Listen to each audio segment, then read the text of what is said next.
하나님의 말씀은 고린도전서 7장 1절에서 7절까지 말씀 보도록 하겠습니다. 고린도전서 7장 1절에서 7절까지 말씀입니다. 제가 한 절 여러분 한 절 마지막 7절은 같이 읽도록 하겠습니다. 고린도전서 7장 1절에서 7절까지 말씀입니다. 너희가 쓴 문제에 대하여 말하면 남자가 여자를 가까이 아니함이 좋으나 음행을 피하기 위하여 남자마다 자기 아내를 두고 여자마다 자기 남편을 두라. 남편은 그 아내에 대한 의무를 다하고 아내도 그 남편에게 그렇게 할지라. 아내는 자기 몸을 주장하지 못하고 오직 그 남편이 하며 남편도 그와 같이 자기 몸을 주장하지 못하고 오직 그 아내가 하나니 서로 분방하지 말라. 다만 기도할 틈을 얻기 위하여 합의상 얼마 동안은 하되 다시 합하라. 이는 너희가 절제 못함으로 말미암아 사탄이 너희를 시험하지 못하게 하려 함이라. 그러나 내가 이 말을 함은 허락이요 명령은 아니니라. 같이 읽겠습니다. 나는 모든 사람이 나와 같기를 원하노라. 그러나 각각 하나님께 받은 자기의 은사가 있으니 이 사람은 이러하고 저 사람은 저러하니라. 아멘. 오늘 말씀의 제목은 나와 같기를 원하노라 라는 제목으로 은혜 나누기 원합니다. 옆 사람과 인사하겠습니다. 귀하십니다. 귀하십니다. 감사합니다. 오늘 7장 1절을 보면은 너희가 쓴 문제에 대하여 말하면 이렇게 이제 바울이 7장을 시작을 합니다. 그러니까 바울이 고린도 교회에 고린도서를 쓰기 전에 고린도 교회 성도들이 어떤 문제를 바울에게 질문을 한 거예요. 그래서 너희가 나에게 질문한 그 문제에 대하여 내가 이제 말하겠다라고 하면서 7장에서 그 답을 이야기하고 있는 것입니다. 그럼 고린도 교회가 바울에게 한 질문은 무엇일까요? 그것은 1절에 있는 것처럼 남자가 여자를 가까이 아니함이 좋은 것입니까? 안 좋은 것입니까? 이것을 질문한 거예요. 다시 말해서 성도가 결혼하는 것이 옳은 것인지 아니면 독신으로 사는 것이 옳은 것인지를 물어보고 있는 것입니다. 여러분들은 어떻게 생각하세요? 성도가 결혼하는 게 옳은 것 같으세요? 아니면은 혼자 사는 것이 옳은 것 같으세요? 네, 네, 감사합니다. 네. 자, 이 질문에 대한 바울의 답을 듣기 전에 먼저 왜 이런 질문이 고린도 교회 안에서 나오게 되었는지 그 배경부터 살펴보고 이제 바울의 답을 들어보도록 하겠습니다. 몇 번 말씀을 드렸지만 고린도 지역에는 헬라 철학의 이원론이 넓게 퍼져 있었어요. 헬라적인 이원론이란 물질은 악하고 더러운 것이고 정신은 선하고 고귀하다는 것입니다. 좀 더 쉬운 말로 육은 악하고 영은 선하다라는 거예요. 그러니까 이원론을 주장하는 사람들은 물질적인 것보다는 정신적인 것을 더 신의 영역에 가깝게 봤던 것입니다. 자, 그래서 이 이원론에서 두 가지 반응이 나와요. 하나는 물질은, 즉 육은 더럽기 때문에 떨쳐버려야 하는 금욕주의가 나오게 되고, 또 하나는 육체는 어차피 더럽고 아무것도 아니기 때문에 방탕과 쾌락으로서도 영은 구원을 받으니까 괜찮아 하는 쾌락주의가 나오게 되었습니다. 그러니까 지금 고린도 교회 안에는 금욕주의를 주장하는 사람들도 있었고 쾌락주의를 주장하는 사람들도 있었어요. 그래서 5장을 보면은 아버지의 여자를 간음한 사람이 교회에 있었음에도 불구하고 이원론적인 입장에서 보니까 쾌락주의를 지향하는 사람들은 뭐 그거 괜찮아. 어차피 우리의 육은 더러운 거야.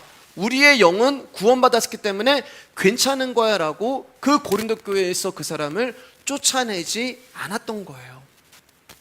또 반대로 철저하게 정욕을 절제하며 금욕을 하는 사람도 교회에 있었단 말입니다. 다시 말해서 교회 안에서 독신을 주장하는 금욕주의 사람들도 있었고 결혼을 주장하는 쾌락주의 사람들도 있었어요. 자, 그러면 서로 다른 이념과 생각을 가지고 있는 사람들끼리 만나면 뭐가 일어나요? 반드시 갈등이 일어나고 부딪힘이 발생을 합니다. 그래서 고린도 교회 안에서 금욕주의 사람들과 쾌락주의 사람들 가운데 다툼이 일어나게 되었고, 교회가 시끄러운 상황까지 가게 된 거예요. 무엇이 옳으냐, 무엇이 맞냐, 금욕주의가 옳으냐, 쾌락주의가 맞냐라고 하는 문제로 그들이 갈등을 겪게 됐습니다.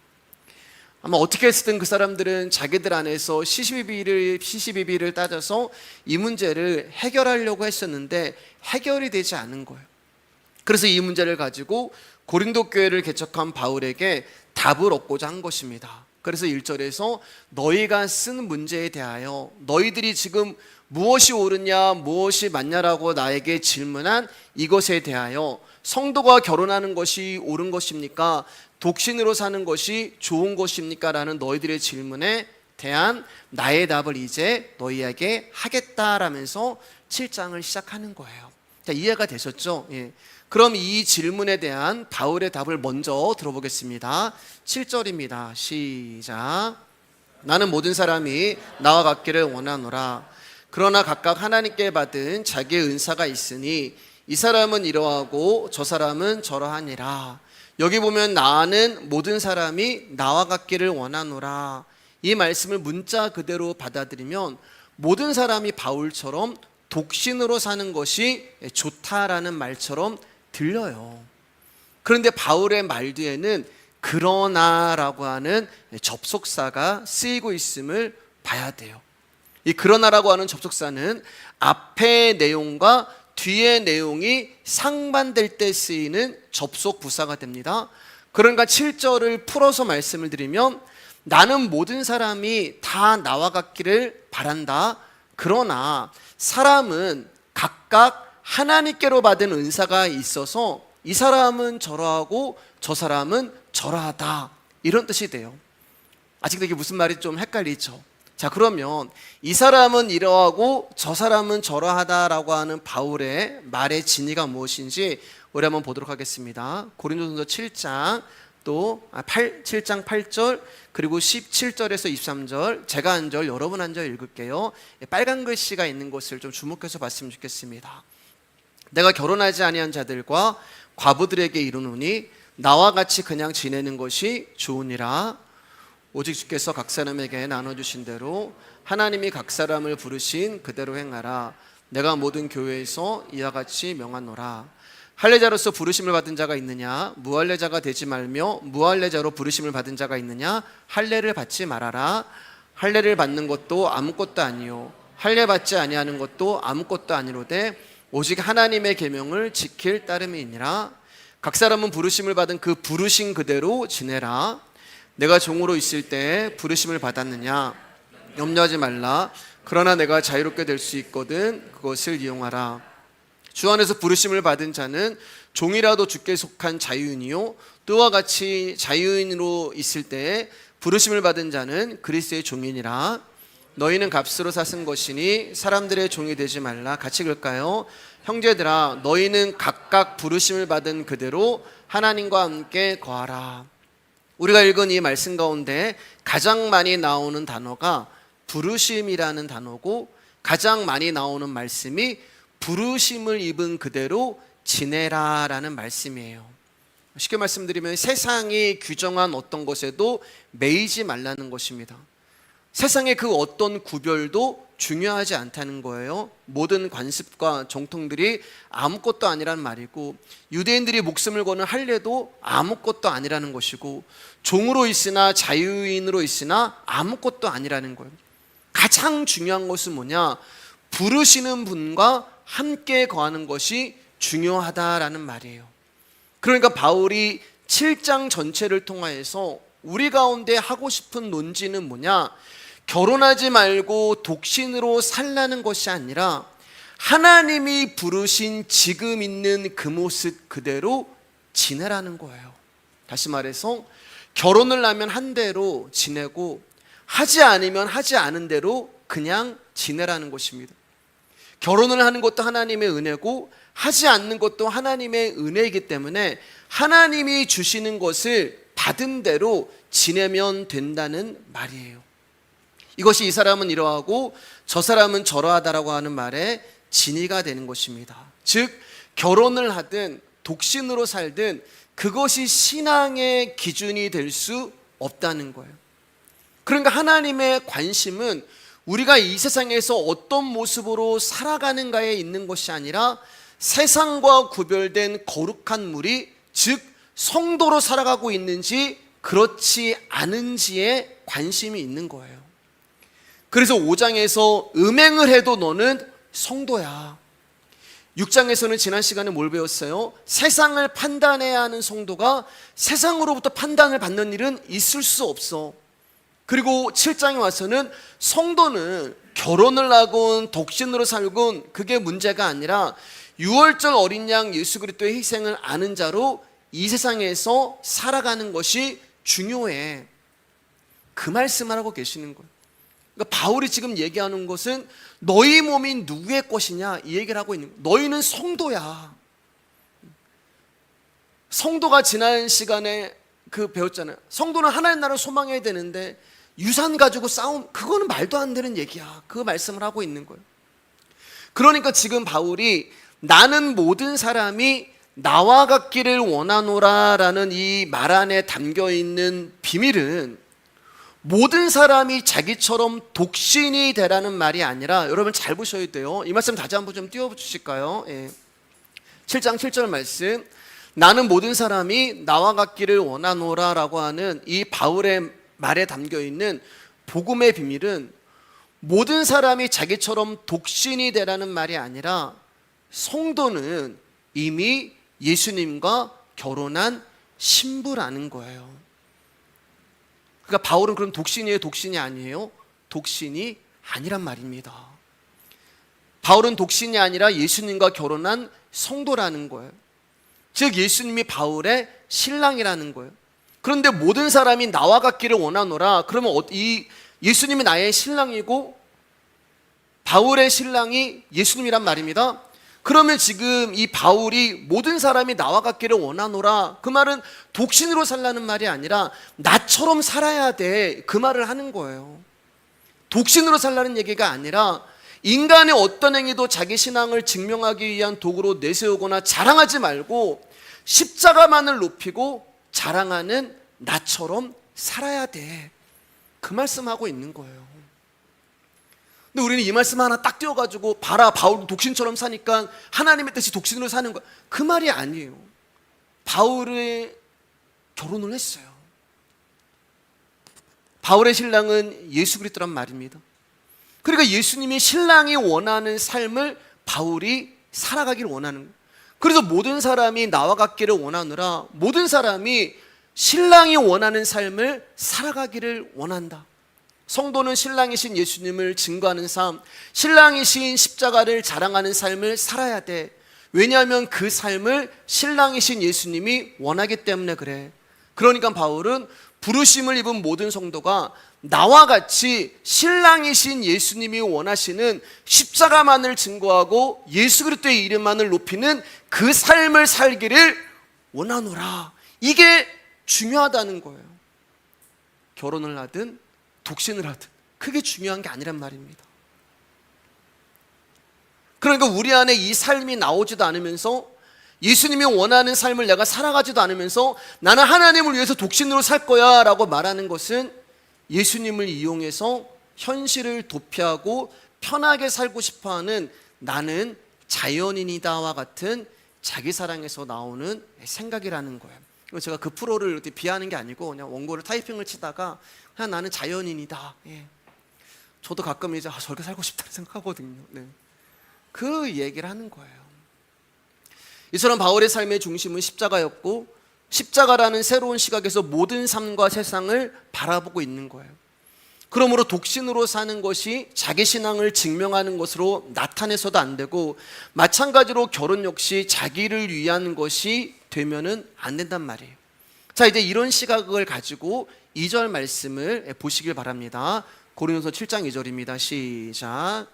음행을 피하기 위하여 남자마다 자기 아내를 두고 여자마다 자기 남편을 두라. 우리가 바울이, 제가 지금 서두에 말한 바울의 그 복음 안에 담겨있는 그 뜻을 알지 못하고 이 본문만 딱 보면 어떻게 돼요? 오해하기 딱 좋은 말씀이란 말입니다. 성경 전체가 다 그래요. 보아도 보지 못하게 하고 들어도 듣지 못하게 하는 것이 성경이에요. 다시 말해서 하나님이 우리 가운데 성경을 세상 가운데 주신 이유는 너희들 이 말씀 보고 오해하라고 주신 거예요. 예. 그리고 믿음이 없는 사람들은, 하나님이 선택하고 부르시 않은 사람들은 하나님의 말씀을 문자적으로만 보기 때문에 오해한단 말입니다. 결혼을 하는 이유는 음행을 피하기 위해서 결혼을 해야 되는구나. 여러분, 이 구절만 딱 가지고 보면은 정욕을 참지 못하고 해결하기 위하여 결혼을 해야 한다, 그렇게 이 말씀을 보인단 말이에요. 근데 여러분, 이 세상에 어떤 사람도 성적인 욕구를 해결하기 위한 목적과 이유 때문에 남편을 두고 이유를 두는 사람이 없어요. 그건 짐승이 하는 짝짓기예요. 사람이 하는 결혼이 아니란 말입니다. 그러면 바울이 여기서 음행을 피하기 위하여 결혼해라, 이게 무슨 말일까? 저와 여러분의 수준이 이 정도밖에 안 된다는 거예요. 즉, 인간은 정욕을 절제하지 못한다는 한계를 가지고 있는 존재들이라는 거예요. 그러니까 음행을 피하기 위해서 결혼하라는 것이 아니라 인간은 그렇게 고상한 자들이 아니야 라는 것을 바울이 돌려서 이야기하고 있는 거예요. 우리 8절 9절 한번 읽어보겠습니다. 시작. 내가 결혼하지 아니한 자들과 가부들에게 이르노니 나와 같이 그냥 지내는 것이 좋으니라. 만일 절제할 수 없거든 결혼하라. 정욕이 불가짓하는 것보다 결혼하는 것이 나으니라. 이것도 우리가 바울의 뜻을 알지 못하면 오해하기 딱 좋은 말씀이란 말입니다. 바울이 지금 그냥 결혼 안 했으면 안 한 대로, 그냥 과부면 과부대로 그냥 그렇게 살아, 그렇게 이야기하고 있는 거예요. 나처럼 그냥 그렇게 살아. 근데 인간들은 말이야, 그걸 절제할 수 없어. 그냥 그렇게 살아가면 되는데 인간들은 정욕이 불같이 타오르는 것을 절제할 수 없는 존재들이야. 그러니까 너희가 이런 자들이야.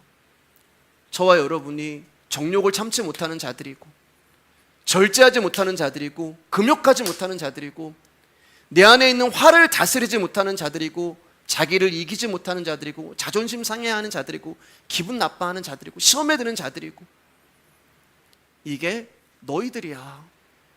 그냥 하나님이 주시는 대로 살아가면 되는데, 하나님이 이끄시는 대로 살아가면 되는데 너희들은 그렇게 살아갈 수 없는 자들이야. 한마디로 우리는 안 되는 자들이란 말입니다. 우리는 믿음이 없는 자들이라고 제가 수시로 말씀드리는 거예요. 여러분, 우리가 무슨 믿음이 있어요? 우리가 무슨 신앙을 자랑하고 나의 어떠함을 자랑합니까? 우리는 이런 존재예요. 여러분 생각해 보세요. 결혼을 했어요. 결혼을 했다고 해가지고 내 안에 있는 정욕이 해결이 됩니까? 솔직하게. 결혼을 했다고 해가지고 다른 이성을 향한 욕망이 사라지나요? 결혼을 했다고 해가지고 다른 여자, 다른 남자가 눈에 안 들어오나요? 들어와요. 우리는 그런 자들이라는 거예요. 그러니까 결혼을 해도 내 안에 있는 정욕, 욕망을 다스리지 못하는 존재가 인간이란 말입니다. 그렇기 때문에 결혼이 정욕을 이기는 수단이나 힘이 되지 않는다는 거예요. 우리 결혼을 앞두고 있는 우리 강혁이와 현정이가 있지만 오해하지 말고 말씀을 잘 들어주세요. 그러면 바울이 도대체 오늘 결혼이라는 것을 통하여서 우리에게 들려주고자 하는 그 메시지는 무엇이냐는 거예요.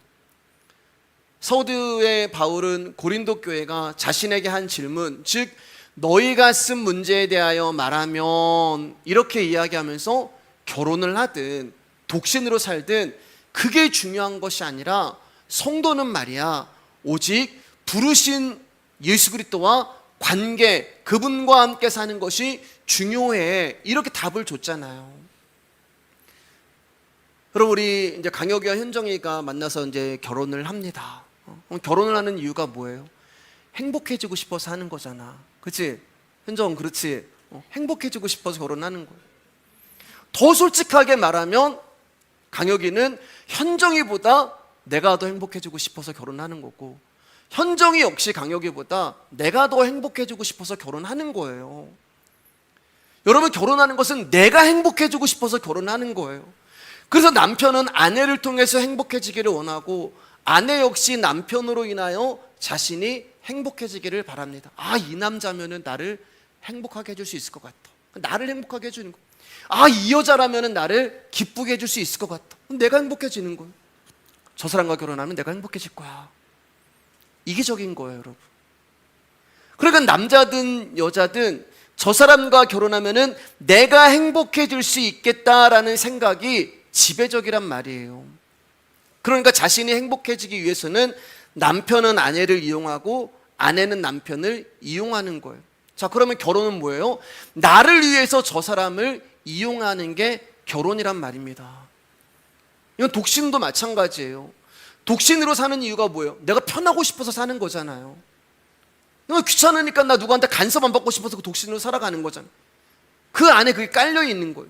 그러니까 결혼을 하든 독신으로 살아가든 모두가 동일하게 자기만을 위해서 살아가는 존재란 말입니다. 즉 저와 여러분들은 자기를 사랑하는 것이지 다른 사람을 사랑하는 것이 아니에요. 이처럼 저와 여러분들은 이기적인 존재예요. 3절 5절 읽어보겠습니다. 시작. 남편은 그 아내에 대한 의무를 다하고 아내도 그 남편에게 그렇게 할지라. 아내는 자기 몸을 주장하지 못하고 오직 그 남편이 하며 남편도 그와 같이 자기 몸을 주장하지 못하고 오직 그 아내가 하나니 서로 분방하지 말라. 다만 기도할 틈을 얻기 위하여 합의상 얼마 동안은 하되 다시 합하라. 이는 너희가 절제 못함으로 말미암아 사탄이 너희를 시험하지 못하게 하려 함이라. 3절에서 5절을 한 문장으로 이야기하면은 자기 몸을 자기가 주장할 수 없다는 거예요. 자, 저 사람을 이용해서 내가 행복해지고 싶어서 결혼을 했어요. 수십 년 살아보니까 어떠세요, 여러분? 행복하세요? 아마 부부싸움하고 나면은 진짜 혼자 살았으면 좋겠다. 수십 번, 수백 번은 생각을 합니다. 예. 제가 아는 권사님이 이제 전화가 왔는데 거기에 철천지 원수 이렇게 전화가 왔어요. 예.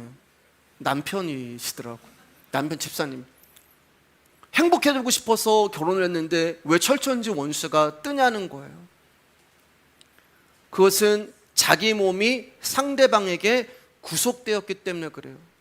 반대로 말하면 상대방이 나를 구속하기 때문에 그렇습니다. 결혼을 하면은 실감되는 것 중에 하나가 내 몸이 내 것이 아니라는 것을 알게 되는 거예요.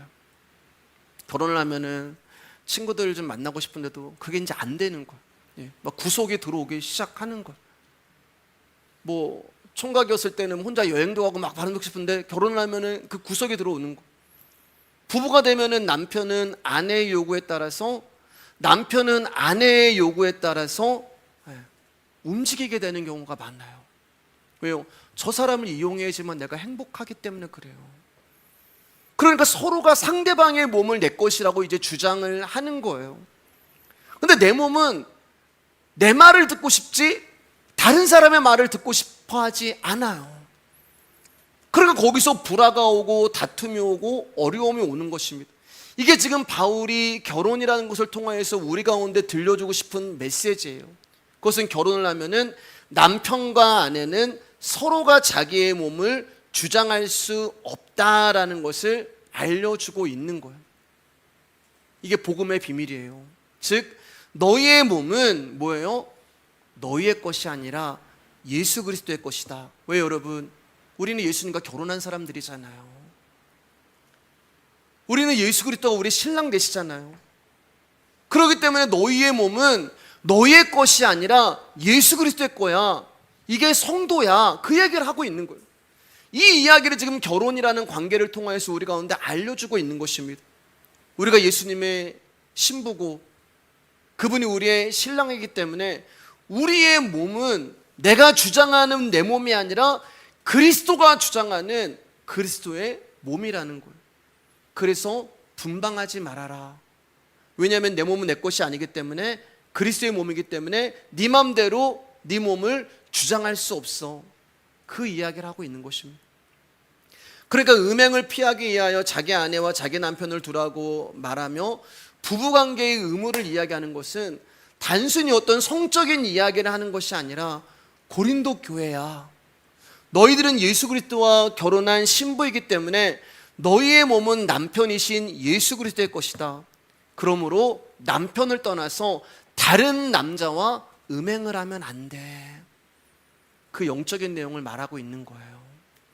그러니까 지금 바울은 결혼의 문제 또는 부부의 문제를 통해서 예수 그리스도와의 관계 안에서 그리스도의 몸으로 살아가는 것이 무엇인가를 말씀하고 있어요. 그래서 교회를 이제 헬라어로 에클레시아라고 얘기하는데 여성 명사가 쓰인단 말이에요. 교회는 여성이에요. 하나님의 신부. 그러니까 성도는 전부 신랑에 있는 유부녀가 되는 거예요.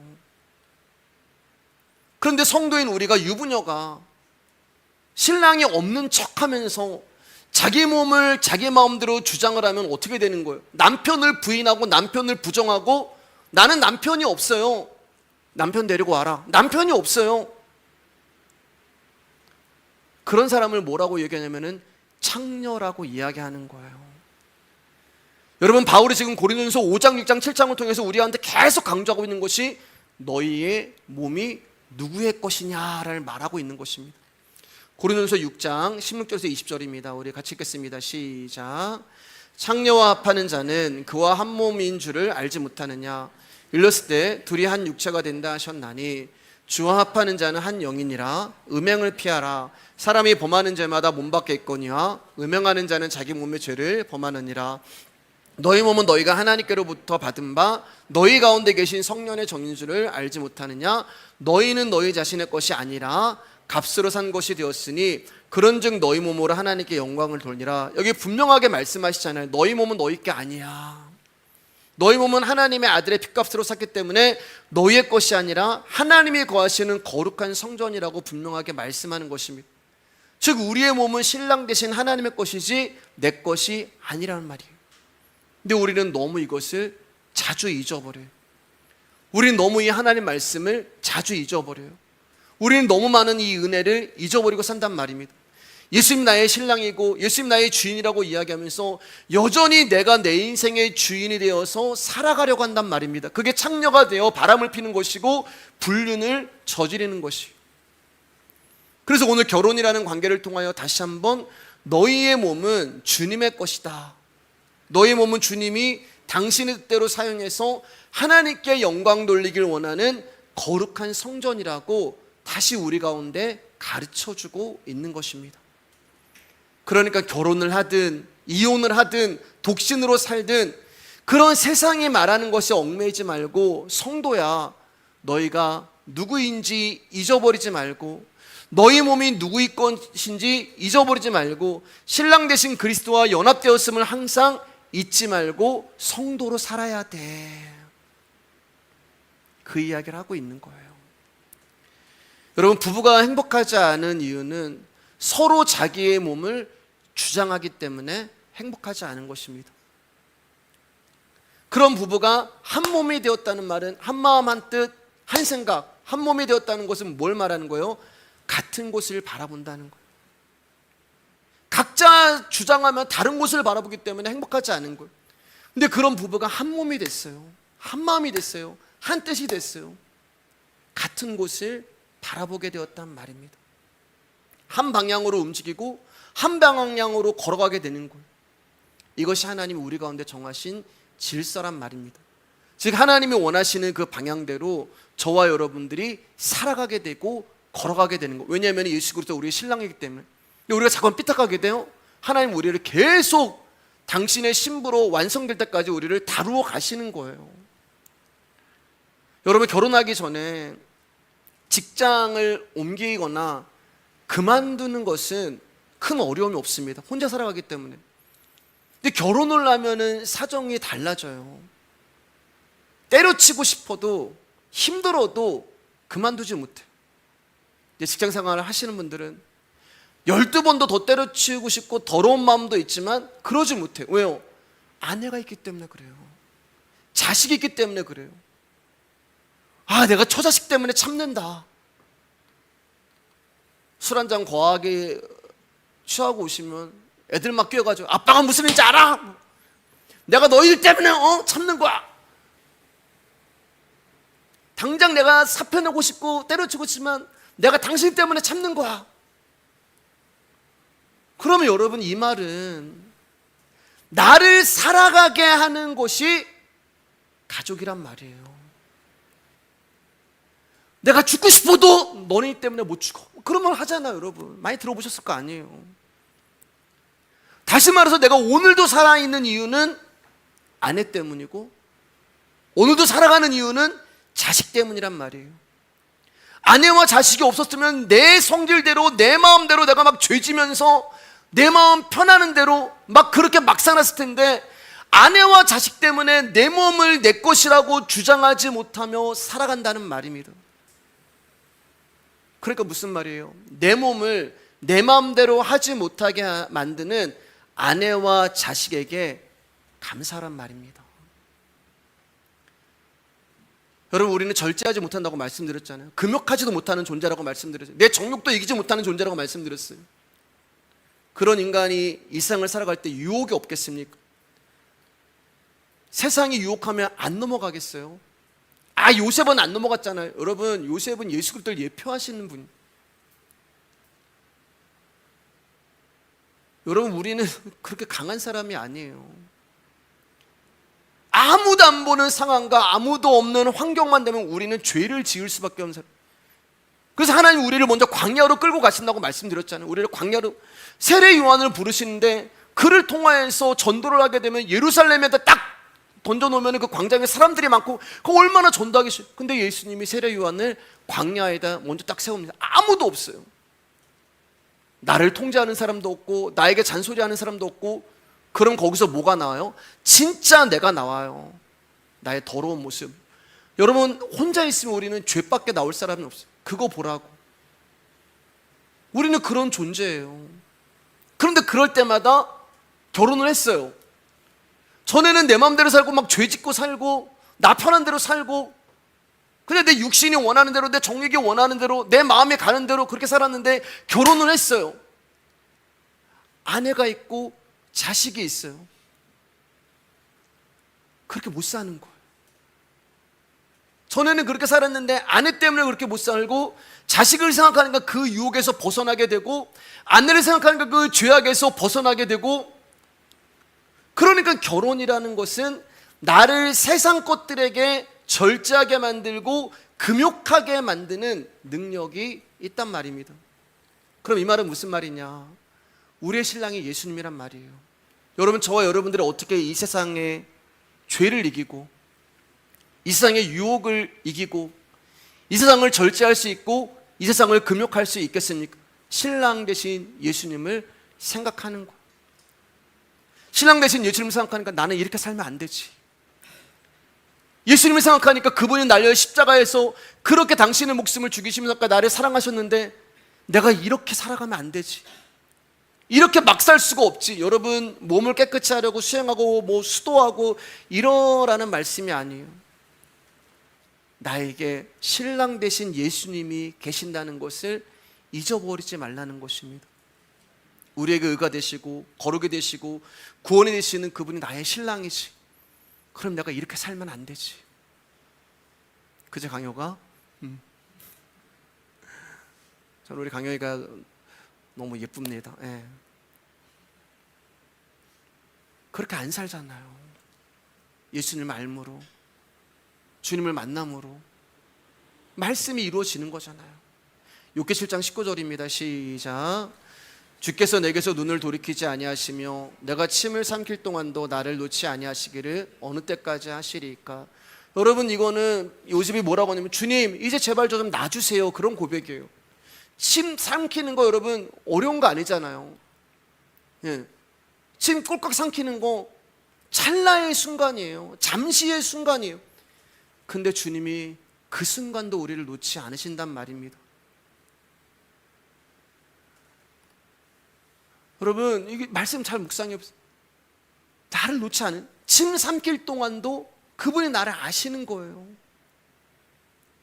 어떤 순간에도 주님 우리를 버리지 아니하시고, 어떤 순간에도 우리를 내버려 두지 아니하시고, 어떤 순간에도 주님 우리를 포기하지 아니하시고, 너는 내 신부야, 너는 내 아들이야, 너는 내 딸이야, 그렇게 우리를 스토킹하시고 우리에게 집착하시는 분이 주님이란 말입니다. 이런 하나님이 우리의 신랑인데 어떻게 나의 몸을 내 것이라고 주장하며 막 살 수 있냐는 거예요. 그럴 수 없느니라. 그러면 하나님은 우리의 어떤 행위도 카운트하지 않으십니다. 카운트하지 않아요. 너 착한 일 했어? 너 악한 일 했어? 거기에 관심이 없어요. 죄송하지만 저와 여러분들이 이 땅에서 이뤄놓은 업적, 저와 여러분들이 이 땅에서 이뤄놓은 행위, 저와 여러분이 하나님 앞에 칭찬받을 일이라고 생각하는 모든 것들, 그거 하나님 관심 하나도 없으세요. 왠지 아세요, 여러분? 애초부터 하나님은 우리 가운데 어떤 기대도 하지 않으시기 때문에 그렇습니다. 왜냐하면 우리는 고쳐쓸 수도 없는 자들이기 때문에 하나님 우리 가운데 그 어떤 기대도, 어떠한 마음도, 관심도 우리 가운데 갖지 않아요. 그래서 당신의 아들을 십자가에 죽이시고 우리 앞에 탁 세워놓으신 거예요. 그리고 그 아들을 통해서만 우리를 보시는 거예요. 냄새 나는데, 네가 지금 야곱이 에서의 옷을 입고 와서 나를 속이고 있구나. 그런데 그 입은 그리스도라고 하는 옷을 통하여서 하나님이 속고 계시면서도 아들이라고 인정해 주신단 말이에요. 그 아들을 통해서만 우리를 보시는 거예요. 즉 하나님은 저와 여러분의 모든 것을 당신의 아들 예수 그리스도 십자가에 예수님께 위임을 한 거예요. 그런데 그 위임받은 예수님이 이 사람은 내 신부예요. 하나님, 아버지, 이 사람은 내 신부예요. 모든 것을 인정하고 위임한 아들이 와서 이 사람은 내 신부예요. 하나님 눈에도 그 사람은 며느리가 되는 거예요. 그래서 예수님은 우리의 중보자라고 말씀하는 것입니다. 그렇게 중보자 되시는 예수님으로 인하여 우리가 무엇을 한 것이 없는데도 어느 날 보니 그분이 우리를 향하여서 너는 내 신부야 라고 말씀을 하시는 거예요. 그렇게 우리는 신랑 되시는 그분의 사랑 안에서 그 신랑의 극진한 사랑과 관리를 받으며 지금도 살아가고 있는 것입니다. 여러분, 우리가 우리의 몸을 스스로 관리하는 것 같지만 그렇지 않아요. 여러분이 알든 모르든 느끼든 못 느끼든 여러분, 하나님은 하나님의 계획에 철저하게 빈틈없이 당신의 일을 해가고 계십니다. 여러분이 있는 그 자리에서 여러분에게 가장 좋은 것으로 먹이시고 입히시고 가르치고 계시는 거예요. 여러분, 잠자는 중에 심장이 뛰는데 그 심장을 내가 관리하나요? 여러분이 관리하는 아니잖아요. 우리가 숨 쉬는 거, 우리가 걸어가는 거, 우리가 누구를 만나는 거, 그 모든 것도 발걸음 하나까지도 하나님의 계획 안에서 그분이 인도해 가신다는 것을 잊으시면 안 되는 것입니다. 우리가 오늘까지 이렇게 사는 것도 우리의 실력으로 된 것이 아니잖아요. 지금까지 내가 이 자리에 온 것도 나의 어떠함으로 이 자리에 온 것이 아니란 말입니다. 주님께서 졸지도 아니하시고 주무시도 아니하시고 우리의 몸을 관리하고 계시기 때문에 이만큼이라도 우리가 살아가고 있는 줄을 여러분 감사하시기를 바랍니다. 그렇게 우리는 주님의 돌보심으로 자라나는 자들이에요. 생명이 들어왔다는 것은 자라난다는 거예요. 우리 안에 예수의 생명이 들어왔다는 것은 그 생명이 우리를 자라나게 만든다는 것입니다. 믿음 좋아지고 성화되고 거룩해지고 죄 안 짓고 이런 것을 말하는 것이 아니라 신랑의 생명, 신랑의 사랑 안에서 자라난다는 말은 나라는 존재가 계속 박살이 나는 거예요. 나에게서는 더 이상 기대할 게 없구나.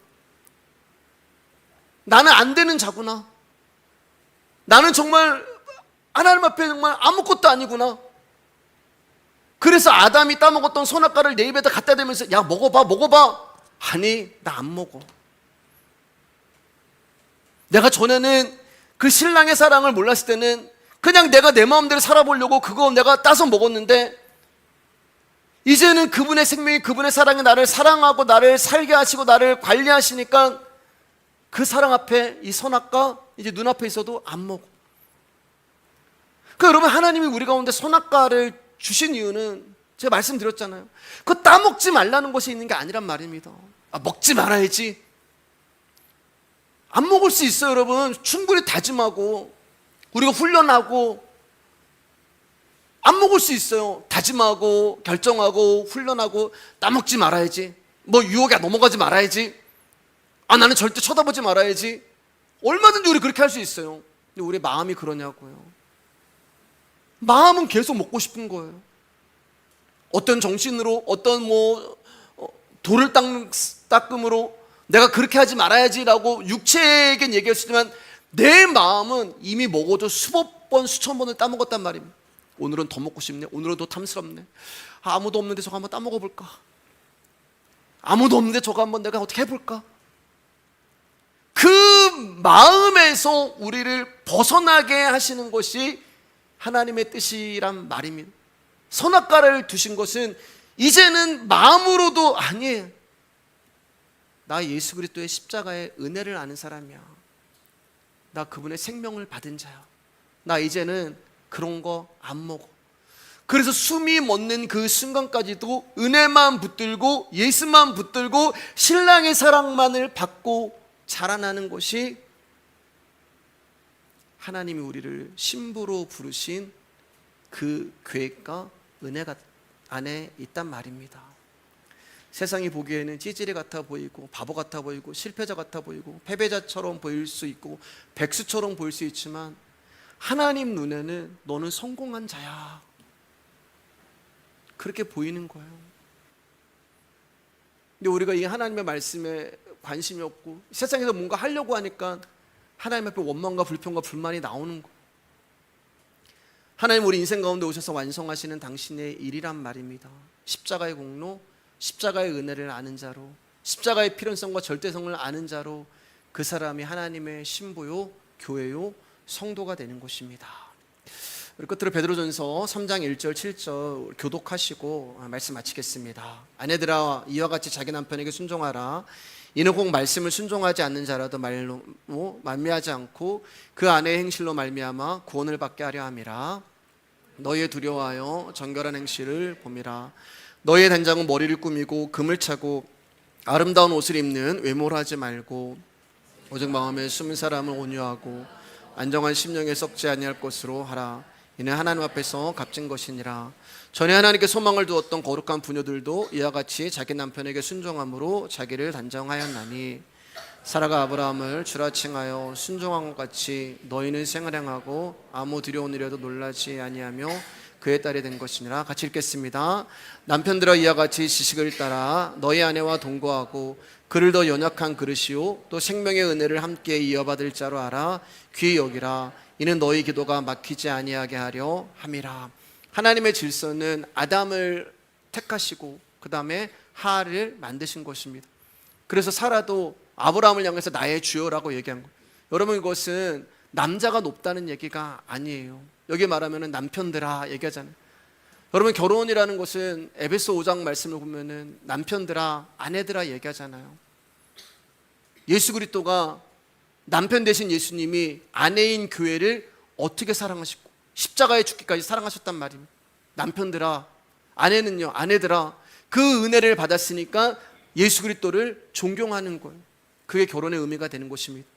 나의 남편과 아내와 자녀들을 주신 것은 자기의 몸이 자기의 것이 아니라 주님의 것임을 알게 하시는 하나님의 선물임을 아시길 바랍니다. 여러분 부부가 사이가 안 좋으면, 관계가 막히면 기도가 막혀요. 부부가 싸우면 설교가 안 돼요. 부부가 싸우면 설교 준비하기도 싫고 교회 오기도 싫습니다. 저만 그런가요, 여러분? 다 경험해 보셨어요. 그 이유는 성도라는 부부는 예수 그리스도 안에서 한 방향으로 자라나야 되기 때문에 그렇습니다. 부부가 되었다는 것은 자기 행복을 위한 결혼 생활이 아니라 주님의 뜻을 알게 하시는 과정임을 아시길 바랍니다. 그 길은 자기의 몸을 자기의 것이라 주장하지 못하도록 그분이 관리해 가시는 거예요. 아내의 요구 들어줬다고 해서 자존심 상할 것도 아니고 남편의 요구를 들어줬다고 기선을 빼앗기는 것도 아니고 둘 다 자기의 몸이 자기의 것이 아님을 알고 살아가는 것입니다. 함께 유업을 받은 자로 서로 귀하게 여기며 살아가시는 우리 말씀 위기의 성도님들 되시기를 주님의 이름으로 축복합니다.